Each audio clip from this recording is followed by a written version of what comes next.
తిరిగి BCN news కి స్వాగతం. ఇందాపూర్ డైరీ ముసుగులో టీటీడీ నిధులు హెరిటేజ్ కి మళ్లించి భారీ అవినీతికి పాల్పడింది నిజం కాబట్టే దానిపై మండలిలో చర్చకు వైసీపీ పట్టుబడితే ప్రభుత్వం భయంతో పారిపోయిందని మాజీ మంత్రి కాకాని గోవర్ధన్ రెడ్డి ఆరోపించారు. తానేపల్లిలోని వైసీపీ కేంద్ర కార్యాలయంలోని మీడియాతో మాట్లాడుతూ ఏడాదిన్నరగా కల్తీ నెయ్యి ముసుగులో ఆర్థిక రాజకీయ ప్రయోజనాలకు చంద్రబాబు కుట్ర చేశారని, అవన్నీ బహిర్గతమై నిండా మునిగిపోయిన చంద్రబాబు లడ్డూ సున్నితమైన అంశమని, తానిక దాని గురించి మాట్లాడనని సన్నాయి నొక్కులు నొక్కుతున్నారంటూ ఆగ్రహం వ్యక్తం చేశారు. మాకు సంబంధించినటువంటి రమేష్ యాదవ్, భరత్, సిపాయి సుబ్రహ్మణ్యం గారు ఈ ముగ్గురు శాసనమండలి సభ్యులుగా ఉన్నటువంటి వ్యక్తులు ఈరోజు దానికి సంబంధించి హెరిటేజ్ డైరీకి ఇందాపూర్ డైరీ మధ్య ఉన్నటువంటి సంబంధాల మీద మనం చర్చిద్దామని చెప్పి వాయిదా తీర్మానం ఇస్తే వెంటనే వైఎస్ఆర్సీపీ నుంచి ఈరోజు ఎన్నికై మా పార్టీ నుంచి తెలుగుదేశం పార్టీకి మారారు అనే దానికన్నా అమ్ముడుపోయినటువంటి బల్లి కళ్యాణ్ చక్రవర్తి, మర్రి రాజశేఖర్ లాంటి వ్యక్తుల ద్వారా మరొక వాయిదా తీర్మానం ఇచ్చించి దాని మీద ఈరోజు ఇందాపూర్ డైరీకి మేము అడిగాం కాబట్టి తిరుమల లడ్డూ ప్రసాదం గురించి మాట్లాడాలని చెప్పి వాళ్ళ చేత ఒక వాయిదా తీర్మానం ఇచ్చారు. ఇంకా దగులుబాజితనం ఏంటి అంటే ఈ వాయిదా తీర్మానం 2 కూడా చైర్మన్ గారు తిరస్కరించారు. సరే, వైఎస్ఆర్ కాంగ్రెస్ పార్టీకి సంబంధించినటువంటి వాళ్ళు మా వాళ్ళు నిరసన తెలిపారు. గందరగోళ పరిస్థితి ఏర్పడింది. సభను వాయిదా వేశారు. అక్కడ చిట్చాట్లో లోకేష్ సెలవు ఇచ్చాడు. వైఎస్ఆర్సీపీ సంబంధించినటువంటి విపక్ష నేత బొత్స సత్యనారాయణ గారు పార్టీ సభ్యుల మీద పట్టు కోల్పోయారు. వైఎస్ఆర్ కాంగ్రెస్ పార్టీ సభ్యులే 2గా విడిపోయి ఒకరు లడ్డు అంశం మీద చర్చించాలి అంటే మరొకరు ఇందాపూర్ డైరీకి సంబంధించి హెరిటేజ్తో ఉన్నటువంటి సంబంధాల మీద చర్చించాలని చెప్పి మాట్లాడారు. కాబట్టి ఇది ఈ 2 విషయాల మీద మాకు ఆసక్తికరంగా ఉందంటే ఇది లోకేష్ దివాళా కోరుతనానికి నిదర్శనం. ప్రతి ఒక్కరికి తెలిసినటువంటి విషయం. మేము తెలుగుదేశం పార్టీలో చేరాము, మా శాసనసభ సభ్యత్వాలకు కూడా రాజీనామా చేశాము, వాటిని ఆమోదించండి అని చెప్పి తిరిగేటువంటి బల్లి కళ్యాణ్ చక్రవర్తి, ఈ మర్రి రాజశేఖర్ వీళ్ళందరూ కలిసి ఈరోజు మేము వైఎస్ఆర్ కాంగ్రెస్ పార్టీ పక్షాన్ని ఇస్తాము అని నేను మాట్లాడడం అనేటువంటిది సిగ్గు చేయడం అనేటువంటి విషయం. దాని మీద వ్యాఖ్యలు చేయడం అనేటువంటిది లోకేష్ దివాళా కోరతనానికి ఇదొక ఉదాహరణ. కాబట్టి మేము మీకు సంబంధించి మా దగ్గర ఆధారాలు ఉన్నాయి. ఇందాపూర్ డైరీకి సంబంధించి హెరిటేజ్ డైరీతో సంబంధం ఉంది. హెరిటేజ్ డైరీ ఇందాపూర్ డైరీ ముసుగులో ఈరోజు మరలా దోపిడీకి పాల్పడింది. గతంలో కూడా ఇదే విధంగా నెయ్యిని సప్లై చేసింది. కానీ ఈరోజు నెయ్యిని రెట్టింపు చేసి దోచుకునేటువంటి దాంతో ఈరోజు ఒక ప్రణాళికాబద్ధంగా ముందుకు వెళ్ళేటువంటి పరిస్థితుల్లో దాని ఆధారాలన్నీ బయటపెట్టిన తర్వాత ఈరోజు మీరు ఆ వెబ్సైట్లో మార్చేటువంటి పనిలో పడ్డారు. రకరకాలైనటువంటి పనులన్నీ చేస్తున్నారు. మేము మిమ్మల్ని సూటిగా అడిగేది 300 రూపాయలు ఉన్నటువంటి నెయ్యి నీకు సంబంధించినటువంటి కంపెనీకి, నువ్వే నడుపుతున్నటువంటి హెరిటేజ్కి అనుబంధంగా ఉన్నటువంటి ఇందాపూర్కి 658 రూపాయలకి ఇవ్వడంలో అంతరం ఏమిటి అంటే దేవుడు సొమ్ము దోచుకోవడానికే కాదా? ఒక పక్క దేవుడి మీద ఆ పవిత్రతని, ప్రతిష్టని, వెంకటేశ్వర స్వామి ప్రతిష్టని దెబ్బతీసేటువంటి విధంగా నువ్వు చేయడం, అదేవిధంగా ఈరోజు మరలా దానికి ఏదో ఒక విధంగా దాని మీద డబ్బులు పిండుకోవాలనేటువంటి 2 దుర్మార్గమైనటువంటి ఆలోచనలు చేయడం అనేటువంటిది ఇది నిజంగా ప్రతి భక్తులను కూడా కలిచివేసేటువంటి పరిస్థితి. కాబట్టి ఈరోజు ఖచ్చితంగా ఏ రోజైతే మేము ఈ విషయాలు మాట్లాడడం మొదలుపెట్టామో మీరు డిఫెన్స్లో పడిపోయి ప్రభుత్వం మాట మార్చడం ప్రారంభించింది. అందుకే చంద్రబాబు నాయుడు ఈరోజు సన్నాయి నొక్కులు నొక్కుతున్నాడు. ఇది సున్నితమైనటువంటి అంశము కాబట్టి దీనిని గురించి నేను మాట్లాడడానికి ఇబ్బంది అని చెప్పి నిస్సిగ్గుగా, నిర్లజ్జగా ఈరోజు నాలుక మడత పెట్టి మాట్లాడేటువంటి పరిస్థితికి వచ్చాడు.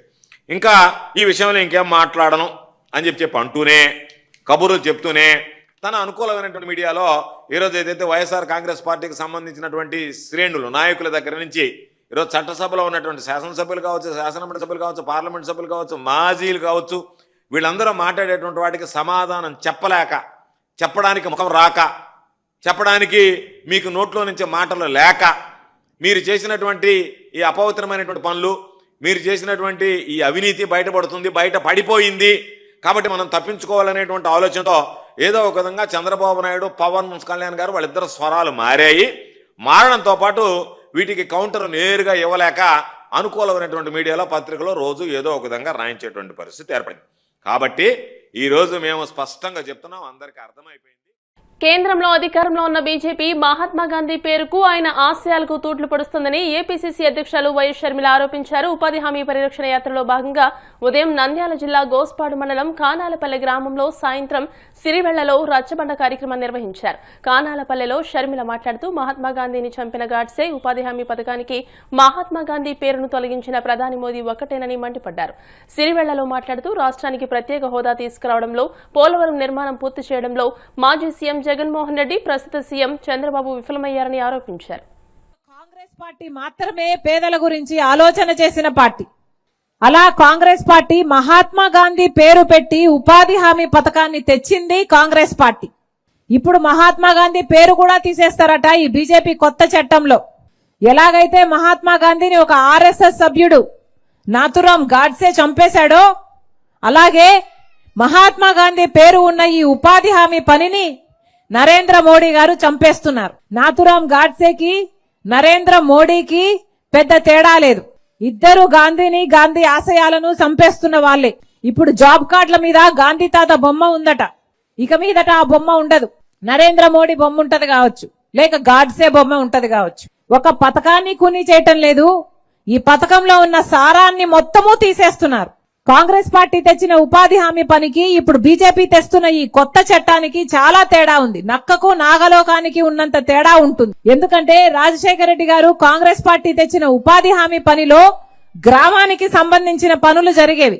కానీ ఇప్పుడు బీజేపీ తెస్తున్న ఈ కొత్త చట్టంలోనట గ్రామాలకు ఇంకా అధికారం ఉండదు. గ్రామాలలో జరిగే పనులు వల్ల ఉపాధి హామీ ముడిపెట్టడం అంటూ జరగదు. అంటే ఇక గ్రామాలలో పనులు మొత్తం ఆగిపోతాయి. బీజేపీ పార్టీ చెప్తుందట ఉపాధి హామీ పనిలో ఏ పని చేయాలి అని. అంటే కేంద్రం చెప్తుందట ఏ జిల్లాలో పని జరగాలి, ఏ గ్రామంలో పని జరగాలి, ఏ రాష్ట్రంలో పని జరగాలి, ఎక్కడ జరగకూడదు అని. గ్రామాలలో ఇక పని జరగదు. పక్కనెక్కడో ఒక కాంట్రాక్టరు ఒక రోడ్ వేస్తేనో లేకపోతే ఒక ప్రాజెక్ట్ చేస్తేనో ఆ కాంట్రాక్టరు పని కిందికి ఉపాధి హామీ పని వస్తుంది. అంటే ఇక గ్రామాలలో పనులు జరగవు, గ్రామ అధికారాలు కోల్పోతాయి. ఆ కాంట్రాక్టర్ కు లేబర్ సప్లై చేయడానికి మాత్రమే ఈ ఉపాధి హామీ పనికొస్తుందన్నమాట. అంటే ఉపాధి హామీ పని చేసే వాళ్ళు ఇక గ్రామంలో కావాల్సిన పనులు చేసుకోకుండా ఆ కాంట్రాక్టర్ కింద పనులు చేసుకోవాలి. ఇక కాంట్రాక్టర్ ఎట్లా డబ్బులు ఇస్తే అట్లా తీసుకోవాలి, ఎప్పుడు ఇస్తే అప్పుడు తీసుకోవాలి. ఇది జరగబోతుంది. కాంగ్రెస్ పార్టీ తెచ్చిన ఇన్ని సంవత్సరాలు జరిగిన ఉపాధి హామీ పనికి ఇప్పటి వరకు కూడా పూర్తి ఖర్చు కేంద్ర ప్రభుత్వమే పెట్టుకునేది. ఇప్పుడు బీజేపీ పార్టీ తెచ్చే ఈ కొత్త ఉపాధి చట్టంలో కేంద్రం 60% పెట్టుకుంటదట, 40% రాష్ట్ర ప్రభుత్వం పెట్టుకోవాలట. మన రాష్ట్రానికి ఖర్చు పెట్టుకునే స్తోమత ఉందా లేదా మీరు ఆలోచన చేయండి. జగన్మోహన్ రెడ్డి గారు, చంద్రబాబు గారు ముఖ్యమంత్రులుగా పనిచేసినంత కాలము 11 లక్షల కోట్ల అప్పుల కుప్ప చేశారు మన రాష్ట్రాన్ని. చట్ట ప్రకారం 100 రోజులు పని కూడా ఇవ్వని వాళ్ళు 125 రోజులు పని ఇస్తాము అంటే నమ్మడానికి మీరు గొర్రెలా పిచ్చివాళ్ళ? ఇది పూర్తిగా అబద్ధం. 125 రోజులు బీజేపీ పార్టీ పని ఇస్తుంది అన్న మాట అబద్ధము, బూటకము, మోసము. వీళ్ళు ఇవ్వరు. కనీసం ఉన్న పథకాన్ని 100 రోజుల పథకానికి కూడా పేమెంట్లు సరిగ్గా ఇవ్వక ఇంత సతాయించే ఈ నాయకులు మేము 125 రోజులు నడుపుతాము సక్రమంగా అంటే ప్రజలందరూ నమ్మాలా? వీళ్ళకి నిజంగానే ఉపాధి హామీ చిత్తశుద్ధితో నడిపే ఉద్దేశమే ఉంటే ఇప్పటి వరకు నడిపేది సక్రమంగా నడిపేవాళ్ళు. ఇవి ఏవీ చేయకుండా ఇప్పుడు మేము కొత్త పథకం తెస్తాము, అంతకంటే అద్భుతమైన పథకం తెస్తాము అని బీజేపీ అనడము పూర్తిగా అవాస్తవము, మోసం చేసే ప్రయత్నమే. మాజీ మంత్రి కలిదిండి రామచంద్రరాజు మనవరాలి కొడుకు సూర్యనారాయణరాజు పుట్టినరోజు సందర్భంగా పశ్చిమ గోదావరి జిల్లా ఉండి అన్నా క్యాంటీన్ ఆవరణలో పేదలకు అన్నదానం నిర్వహించినట్టు ఉండి market yard chairman Kalidindi Srinubabu తెలియజేశారు.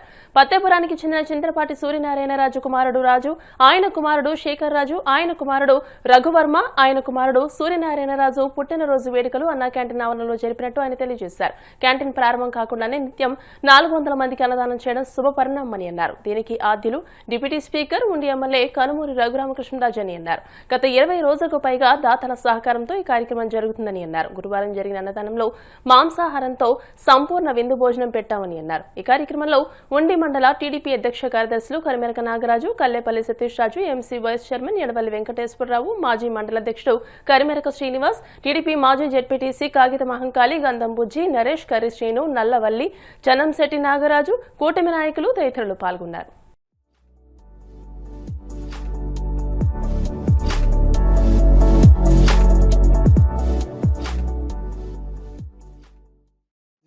తారీఖున ఓపెన్ చేశారు. అప్పటి నుంచి కంటిన్యూగా ఆయన తలపెట్టిన కార్యక్రమానికి మనం దిగ్విజయం చేయాలని ఈ కార్యక్రమాన్ని కంటిన్యూగా నడుపుకుంటూ ఈరోజు నా మనవడైన వెంకట సత్యసాయి సూర్యనారాయణరాజు పుట్టినరోజు సందర్భంగా ఈరోజు అందరికీ పేదలందరికీ అన్నదానం జరపడం ఎంతో ఆనందంగా ఉంది. మా మనవడు ఏం కోరుకున్నాడంటే, తాతయ్య మన త్రిపులారావు గారు తలపెట్టారు అన్నా క్యాంటీన్, అక్కడ ఎంతో ఆంగరంగంగా జరుగుతుంది, నాకు కూడా అక్కడ జరిపించండి. ముసలి తాతయ్య అబ్బాయిరాజు గారు, అలా మా తాతగారైన శేఖరరాజు గారు వారు ఎంతో ఆనందపడతారు. నాకు ఇక్కడే జరిపించాలి, కేక్ కూడా ఇక్కడే అందరి సమక్షంలో కోయటం జరిగింది. మా మనవడికి అందరి ఆశీస్సులు, పేదవాళ్ళ ఆశీస్సులు, ఇక్కడ ఉన్న పెద్దల ఆశీస్సులు, అలాగే త్రిపురారావు గారి ఆశీస్సులు, పైన ఆ తండ్రి గారు, ఆ తాతగారు శేఖరరాజు గారు, అలాగే మున్తాత గారు, చూచింగ్ గారు అందరూ ఆశీస్సులు ఉండాలని నేను ఈ సమక్షంలో కోరుకుంటున్నాను. అబ్బారావు గారు ముదిమానుడు సూర్య గారు వారి యొక్క పుట్టినరోజు, ఆ సందర్భంగా ఇవాళ ఇక్కడ కేక్ కట్ చేసి వారితో పాటు రోజు మామూలు ఆర్డినరీగా కాయగూర భోజనాలు పెట్టేవారు. ఇవాళ ప్రత్యేకంగా స్పెషల్గా చికెను, అలా చేప ఇవన్నీ కలిసి వెళ్తా ఉంటే అబ్బారావు గారు ఒక జ్ఞాపకార్థంగా చేసిన అప్పట్లో కూడా ఆయన చేపల కూర అని 10 మందికి భోజనం పెడతాను బాగా ఆనందానికి. అదే ప్రకారంగా ఇలా ముదిమానుడికి ఇవాళ ఈ కార్యక్రమం చేసినందుకు ఇక్కడికి వచ్చిన నాయకులకు, అలాగే భోజనాలకు వచ్చిన రోజు పూట తింటే పూటలేనటువంటి వాళ్ళు కూడా సుమారు రోజు ఒక 500 మంది దాకా వస్తున్నారు. వాళ్ళందరికీ కూడా సూర్యవర్మకి నా పుట్టినరోజు శుభాకాంక్షలు. వార్తలు ముగించే ముందు ముఖ్యాంశాలు మరోసారి.